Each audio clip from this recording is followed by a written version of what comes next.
자, 이제 우리가 하나님은 신실하시다라는 주제를 한번 다뤄보겠습니다. 목표 6을 보실까요? 하나님은 신실하시다는 말의 성경적 의미를 정의한다.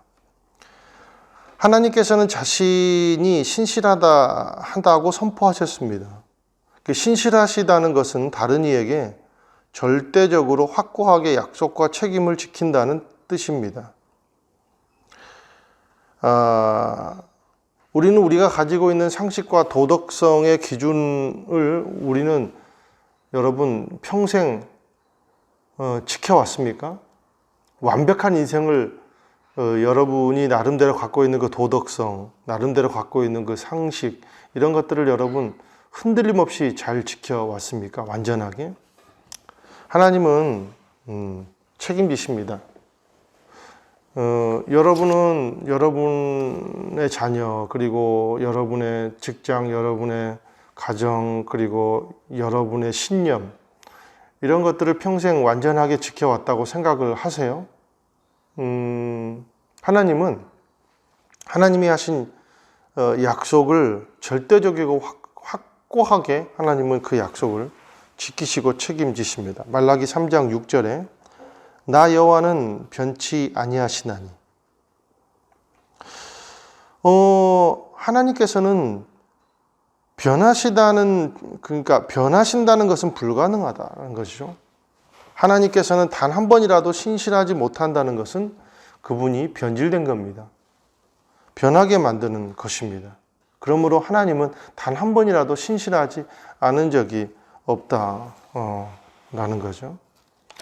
자, 그리고 91페이지 상단에 보면 요한계시록의 19장 11절에 이런 말씀이 있어요.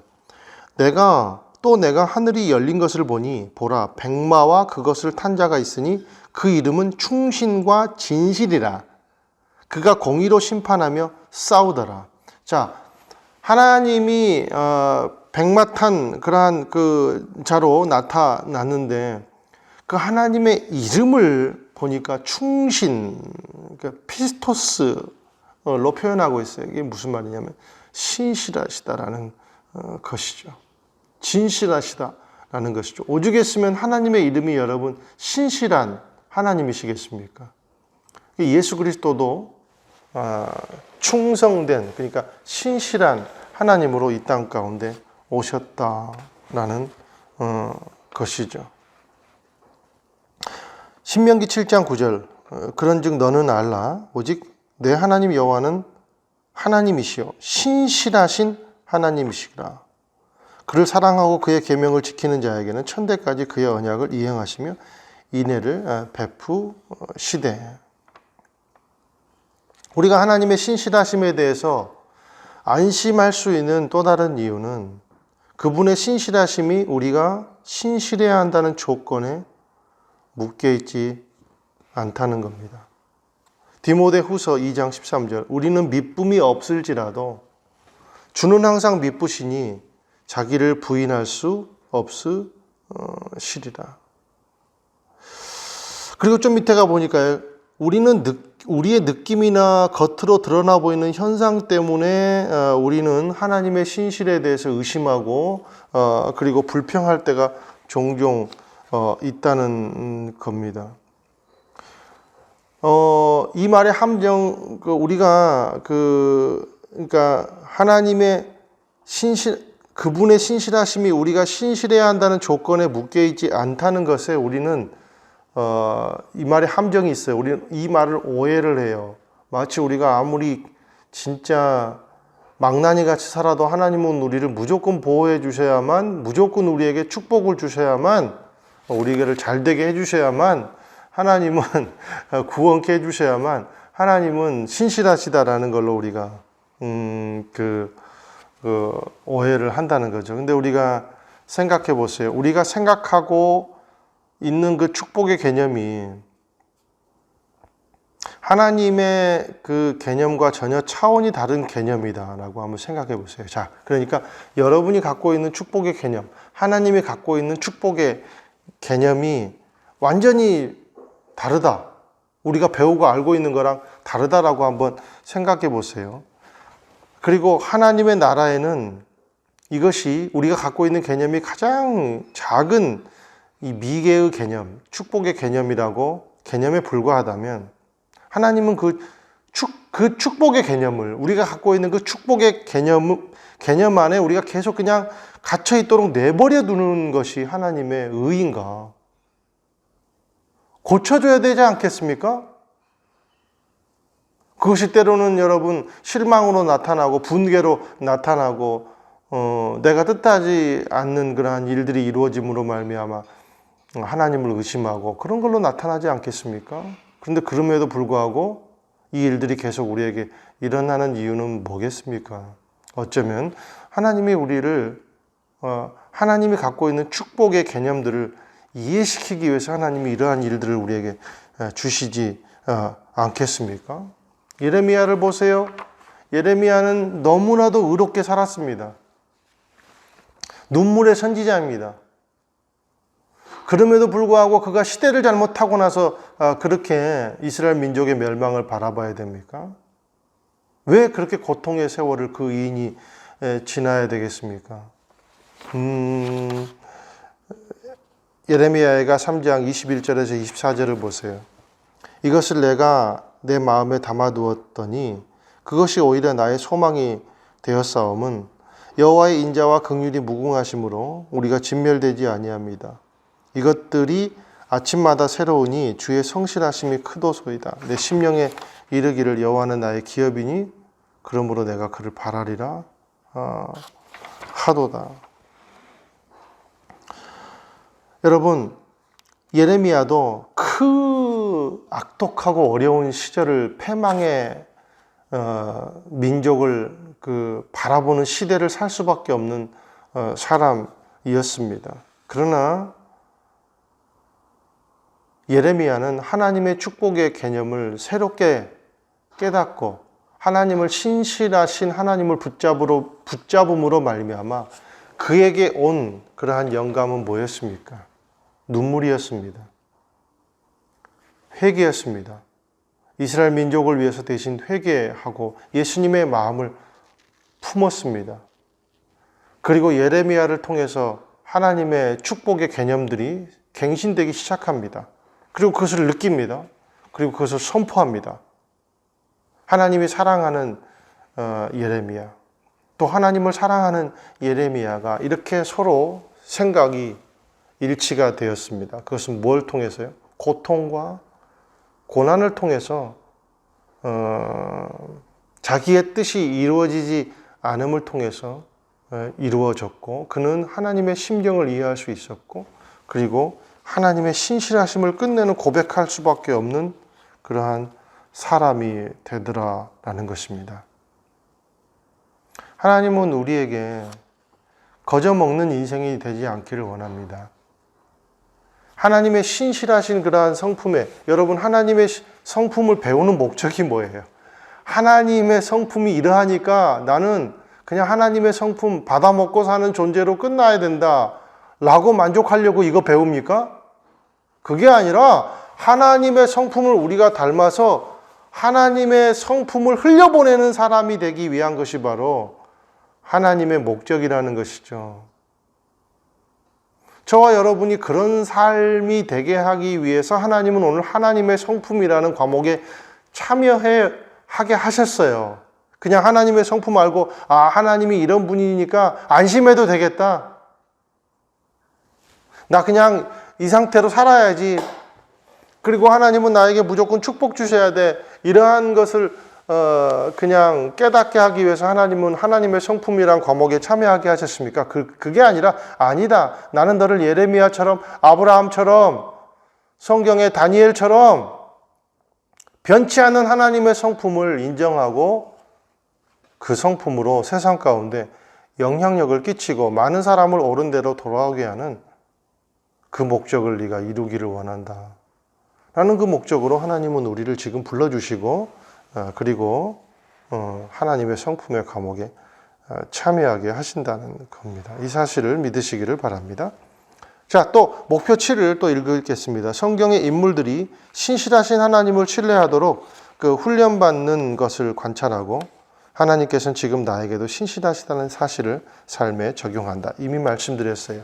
예레미야, 아브라함, 성경의 모든 그 인물들을 통해서, 다윗을 통해서, 여호사밧을 통해서, 우리가 수많은 그 마리아를 통해서 여러분 다뤘지 않습니까? 하나님은 우리를 훈련시키기를 원합니다. 하나님을 신뢰하도록 훈련받는 것을 하나님은 원하신다는 겁니다. 자, 그래서 크게 하나님이 우리에게 하시는 일이 세 가지로 나타나고 있어요. 하나는 뭐냐면 하나님의 신실하심은 변함이 없다라는 거죠. 또 두 번째, 하나님의 신실하심은 우리에게 소망을 준다는 거죠. 또 세 번째, 하나님은 자신의 신실하심을 구체적으로 우리에게 보여주신다는 거죠. 자, 하나님의 신실하심은 변함이 없다.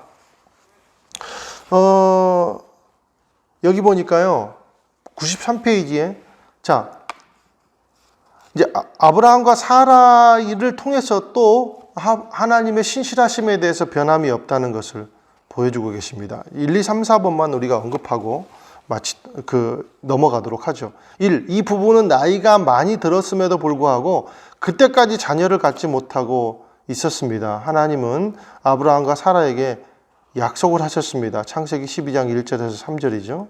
자, 보세요. 아까 읽었죠. 하나님이 찾아오셔가지고 복이 되리라, 그리고 티끌같이 많게 해주리라 약속하셨죠. 자, 이 부부는 나이가 많이 들었음에도 불구하고 그때까지 자녀를 갖지 못하고 있었습니다. 자, 이것은 뭐냐면 우리 인생의 현상들이에요. 우리 인생의 갖가지 현상들입니다. 자, 그리고 하나님은 아브라함에게 그런데 창세기 12장에 약속을 하십니다. 자, 우리의 현상, 그리고 그 현상과 더불어서 뭐가 있습니까?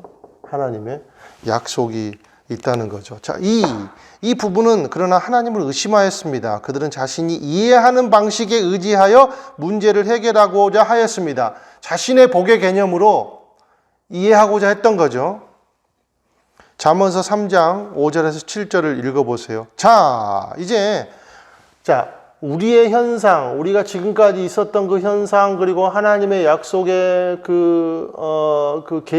임재, 그런데 우리는 여기서 필연적으로 뭘 느끼냐면 충돌을 경험하게 돼요. 어떤 충돌이요? 사람의 생각과 하나님의 생각이 다르니 충돌을 일으킬 수밖에 없죠. 자, 여러분 인생을 이 1, 2, 3, 4에서 다 볼 수 있어요. 세 번째, 이 부부는 아브라함에게 언약을 주셨던 하나님께서 그분의 언약을 지키실 것이라는 것을 배우게 되었습니다. 창세기 15장 6절. 자, 이 충돌에서 하나님은 어떻게 역사하십니까? 기억하게 하십니다.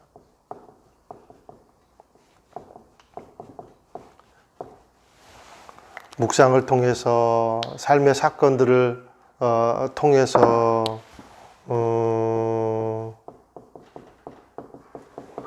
예배를 통해서, 기도를 통해서, 타인을 통해서, 환경을 통해서, 성령님으로 하나님은 기억하게 하신다는 겁니다. 그게 창세기 15장 6절 이에요. 자, 그리고 마지막, 하나님은 아브라함과 사라를 시험하셨습니다. 여호와께서 능하지 못한 일이 있겠느냐? 사라는 하나님을 믿게 되었습니다. 하나님이 이것을 통해서 우리에게 요구하시는 것이 뭡니까? 완전함? 그게 아니라 우리의 믿음을 요구하신다는 거죠. 하나님이 우리에게 내세우는 조건은 딱 하나입니다. 믿느냐? 그 약속을 믿느냐? 믿지 않느냐? 그래서 질문 22번 보세요.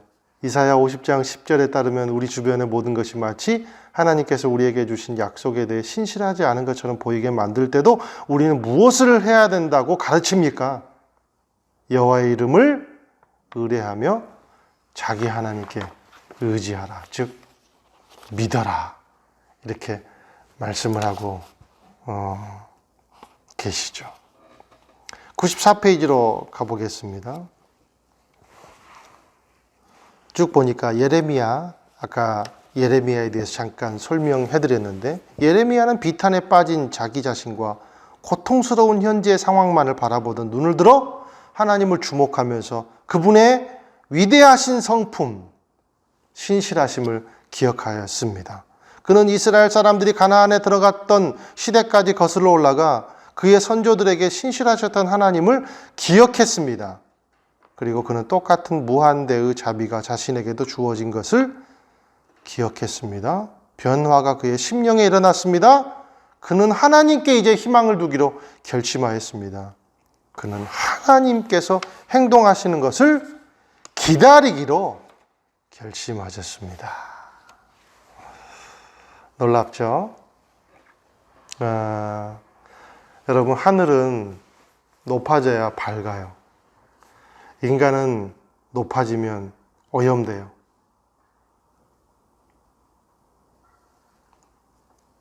어쩌면 우리는 인간 수많은 무너짐을 통해서 우리가 무너지는 것이 아니라 수많은 풍요를 통해서, 잘됨을 통해서 우리가 무너짐을 발견합니다. 그래서 이런 식구가 있어요. 이상은 추락함으로써 싹을 틔우는 하늘의 씨앗과 같다. 내 이상, 내 주관, 내 꿈, 내 야망, 내 복의 개념은 추락함으로써 자기 소임을 다해요. 그리고 하나님의 약속은 이때 비상합니다. 사랑하는 여러분, 그러니 하나님께서 우리를 훈련시키시는 것을 우리가 바라보고, 우리도 하나님의 성품을 닮아서 우리가 신실한 믿음으로 주님 앞에 나아가기를 원하는 마음으로 나아갈 때 하나님께서 우리의 꿈을 하나님의 비전으로 바꿔 주실 줄로 믿습니다. 그리고 많은 사람들을 옳은 대로 돌아오게 하는 진짜 신실한 자가 될 줄로 믿습니다. 여러분 자신을 너무 믿지 마세요.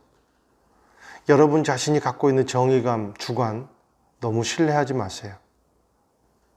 하나님의 성품으로 바꾸어 내십시오. 이것만이 우리가 하나님의 뜻을 이루어드리는 길인 줄로 믿습니다. 다음 주에 뵙겠습니다.